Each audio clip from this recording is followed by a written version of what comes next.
అందరికీ నమస్కారం. నా పేరు సుకుమారు.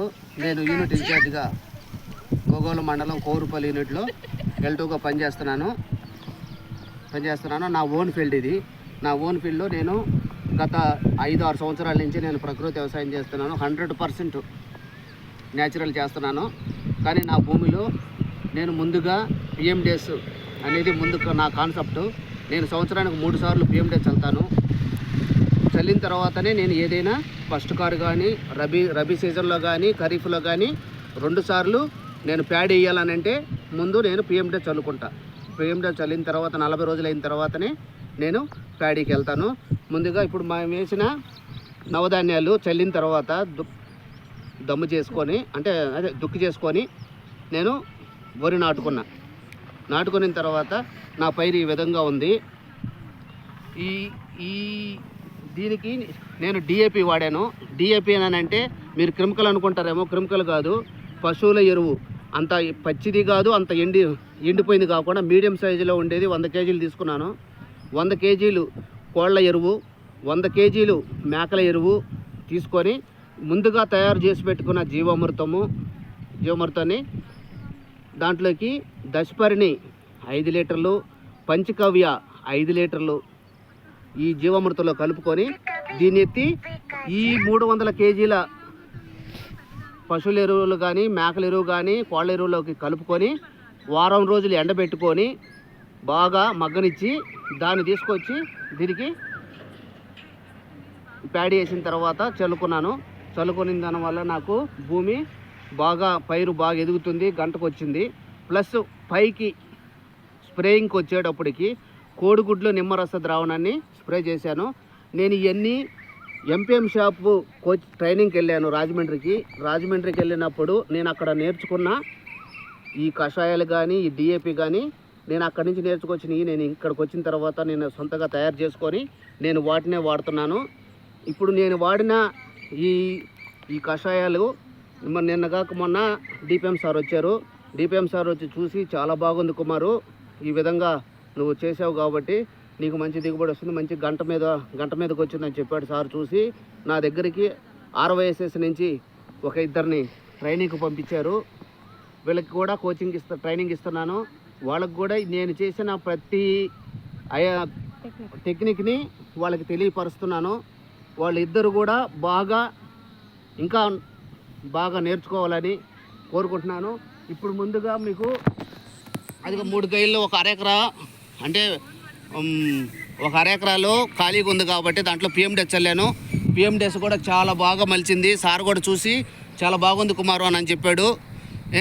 ఇప్పుడు నేను ముందుగా మళ్ళీ 2వ దఫాకి ఇప్పుడు మన జీవామృతం పారించాము. ఇప్పుడు మళ్ళీ 2వసారి జీవామృతాన్ని రెడీ చేస్తున్నాను. ఈ జీవామృతాన్ని కూడా ఇప్పుడు మళ్ళీ మీకు తయారు చేసి ఇప్పుడు వీళ్ళకి అంటే ట్రైనింగ్కి వచ్చున్నారు కాబట్టి ఈ ట్రైనింగ్లో వాళ్ళు ఉన్నారు కాబట్టి వాళ్ళకు కూడా ఎలా చేయాలా అనేది కూడా వాళ్ళకి నేర్పిస్తున్నాను. ఇప్పుడు ముందుగా మూత్రం, ఈ ఆవు మూత్రం కూడా నేను మాకు సొంత ఆవులు ఉన్నాయి కాబట్టి ఆవు మూత్రాన్ని నేనే స్వయం తెచ్చుకోకుండా మాకే ఉన్నాయి కాబట్టి ఆవులు నేను మా మూత్రాన్ని ఉపయోగించుకుంటున్నాను. నేను 200 లీటర్ల నీళ్ళకి 20 లీటర్లు మామూలుగా 10 లీటర్లు పోయాలా, కానీ నేను 20 లీటర్లు పోసుకుంటున్నాను. అంటే నా సొంతవి కాబట్టి.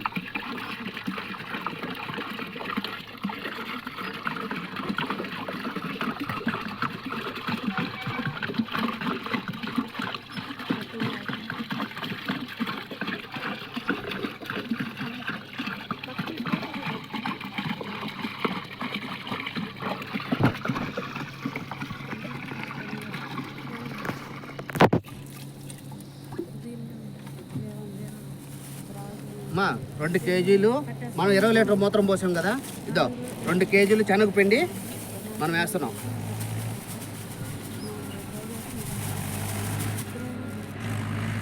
ఇదమ్మా 2 కేజీలు బెల్లం,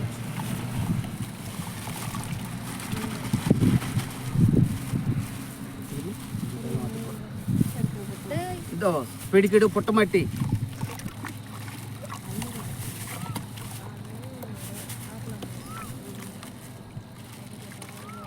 తీసుకో.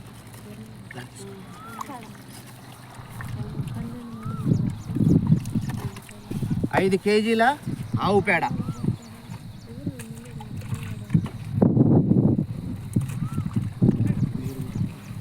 మాకు అన్నీ నేర్పిస్తున్నాడు.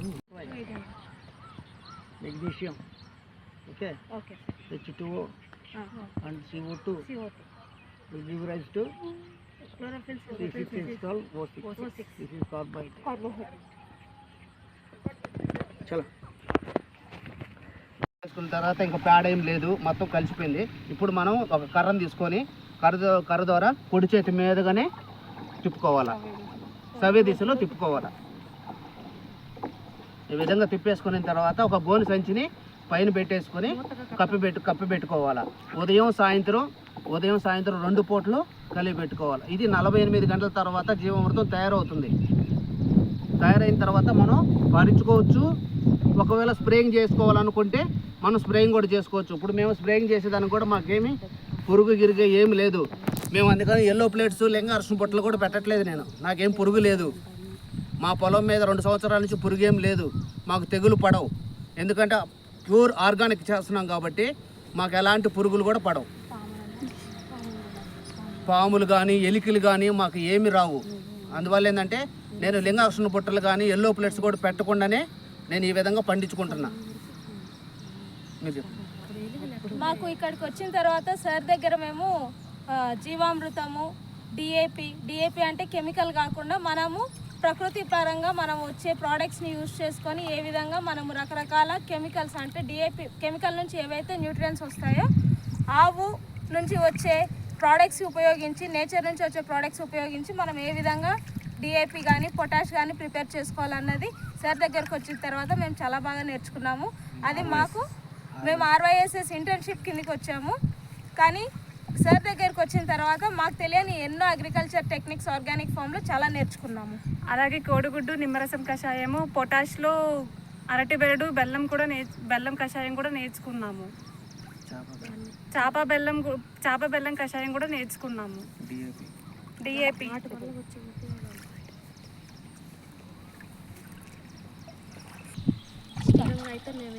ఈ న్యాచురల్ ఫార్మింగ్ టెక్నిక్స్ ద్వారా మాకు సార్ దగ్గర నుంచి నేర్చుకున్న వాటి వల్ల సార్ ఫీల్డ్లో మేము చూస్తున్నాము లైవ్లో ఎటువంటి పెస్ట్ కానీ ఎటువంటి ఇన్ఫెస్టేషన్ కానీ ఏమీ లేకుండా ఫీల్డ్ చాలా గ్రీనరీతో నిండిపోయింది. టిల్లర్స్ కూడా చాలా ఎక్కువ వచ్చాయి. ప్లాంట్స్ అన్నీ కూడా మనకు కెమికల్ ఫార్మింగ్ దాని మీద పోలిస్తే ఇక్కడ మనకు టిల్లరింగ్స్ ఎక్కువ ఉన్నాయి. ఎటువంటి పెస్ట్ ఇన్ఫెస్టేషన్ లేదు. మనము వాటర్ యూజ్ చేయడం కానీ సార్ యూజ్ చేసే ఘనజీవామృతం, జీవామృతం ఇవన్నీ యూజ్ చేయడం వల్ల ప్లాంట్కి కావాల్సిన న్యూట్రియన్స్ వస్తున్నాయి. అదేవిధంగా కోడిగుడ్డు, నిమ్మ కషాయము, చేప, బెల్లం మందు ఇవన్నీ వాడడం వల్ల ఎటువంటి పురుగు లేకుండా, టెంపోరర్స్ కానీ ఎటువంటి సాప్ సకింగ్ పెస్ట్లు కానీ లేకుండా ప్లాంట్ చాలా హెల్తీగా ఉంది. సార్ దగ్గరికి వచ్చిన తర్వాత ఇవన్నీ చూసి మాకు కూడా న్యాచురల్ ఫార్మింగ్ మీద ఇంట్రెస్ట్ పెరిగింది. ఇంకా నేర్చుకోవాలి అని చెప్పేసి సార్ ఫీల్డ్లోనే ఎక్కువ టైం స్పెండ్ చేయడం అయితే జరుగుతుంది. మమ్మల్ని ఎంతగానో ప్రోత్సహిస్తూ మమ్మల్ని ముందుకు నడిపిస్తున్న మా డిపిఎం సార్ గారికి వందనాలు.